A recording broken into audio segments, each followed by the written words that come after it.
I wrote this memoir and I did pitch it to agents and, got some nice responses, but, crickets, nothing. And so this was 2010. So this was really kind of in the early days of self-publishing. And I think Create Space, which was then Amazon's arm of self-publishing, which actually no longer exists, was just in its infancy. So most of the ways to self-publish at that time were through vanity presses, where you paid a lot of money and they basically slapped a cover on it and put it in their newsletter and called it marketing. So I knew I didn't really want to do that, but I knew that I could find a readership for this book. So I decided to self-publish it. And it just sort of, yeah, I mean, that was, I think all 4 books that I've published, I've done for different reasons. And that one was just because I knew there would be somebody out there that needed to read that book. So that's what really started it all. So there are lots of books that, that the world is waiting for, though. Like what kind of made that book start to happen at that time? Like what kind of, you hadn't written a book before. Like, had you always wanted to write a book, and then were you looking for just the right topic, or was the genesis much more personal than that? It was much more personal. So I started originally writing screenplays and could never quite get to grips with that format. I discovered I was too verbose for that. So I'd started writing fiction. So I'd started writing my first novel, and I mean, the first novel's a challenge. There's a lot to learn. So I had been writing that, and I kept writing it and then putting it away and writing it. And I'd been writing some essays, and I remember taking an essay class at UCLA, and the teacher was amazing. She did this exercise. It was a 4-day class, and she did an exercise where she made us, the homework was to go home and write on a piece of paper the one thing that you absolutely do not want to write about. So I went home and I wrote, I do not want to write about this infertility. I'm sick of talking about it. I don't want to write about it. So came back in the next day with my piece of paper, and she said, right, fold it up and put it away and don't look at it again. And she never mentioned it for the rest of the class. And what it did was it planted the seed in my head of this topic of like, why don't I want to write about that? Well, maybe I should. And so, of course, then I started writing about it. And I started writing just essays and little articles and blog posts and, whatever. And suddenly realized, I've got a book here. I've got a story. When I started writing it, I actually didn't have an ending for it. I had anticipated a completely different ending. The sort of miracle baby ending, which did not happen. So once I finally got my ending, I was like, yeah, you know what? Actually, there isn't a book out there like this, and people need to know that it doesn't always work out as planned. So that was really the genesis of writing that book, and then realizing that there were people out there that needed to read that book, because I'd looked for that book and couldn't find it. So when you then took it, your first step was to try and get it published. So you went looking for an agent. How long did you give that time? I would say probably about 6 months or so. Mm-hmm. Yeah. And then after that, you decided to give this new self-publishing thing a twirl. Yeah, and it was, as I said, it was so this would have been about 2009 that I was starting to do this, and it was just the start of, self-publishing being something different to what it had been before. There was sort of this renegade group of self-publishers, and actually was around that time was when the music industry was doing this and moving away from the big record companies, and artists were, producing their own music and, finding other ways to reach their music lovers. And so the publishing industry was just sort of starting to go that way as well, as far as like, yeah, there's a way that you can reach a reader if you have a book. You may not sell 100,000 copies, but you may reach a small group of readers for a long time, which is what happened with that book. hmm but I also saw, I was really impressed by how much, like, how you didn't just like self-publish a book and then stick it out there and hope that it's sold. I mean, you've built, like, your website's very robust. All your offerings on your website's robust. You've got, lists of resources, and then now with your fiction, you do blogs and podcasts, and you're always running a competition or a giveaway. I was looking at your websites, I thought, oh my God, everyone thinks I do a lot. I'm exhausted looking at what you do.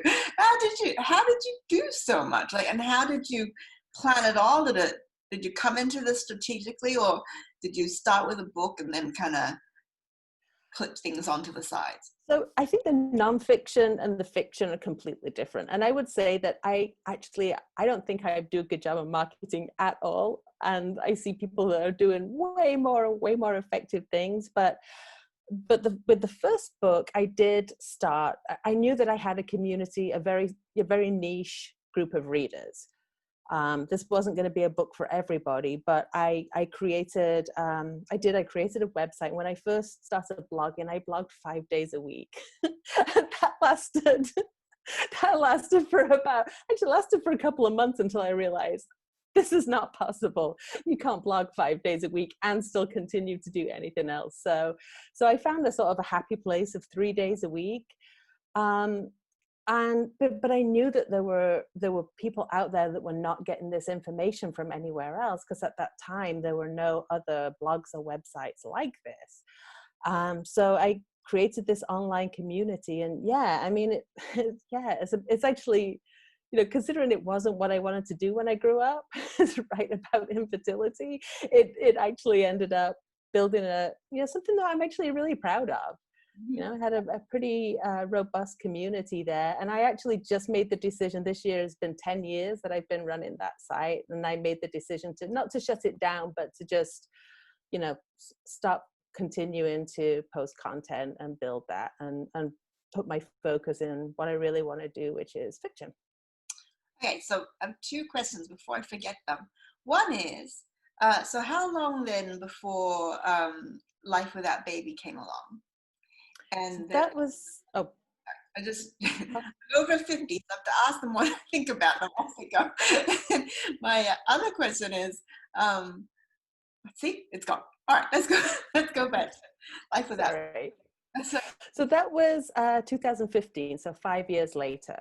mhm. So I had built this community and realized that I had, through writing countless blog posts, that I had all this useful information that I could put in a book. So that book, actually, I didn't pitch at all to a traditional deal, because I just knew this is my audience. They're sitting right in front of me. Why would I go and spend a year trying to find, 3 years before the book would ever get to these people? They're sitting right in front of me. So I sort of gathered it all together, and I outlined the book. It's more of a sort of a self-help book, really.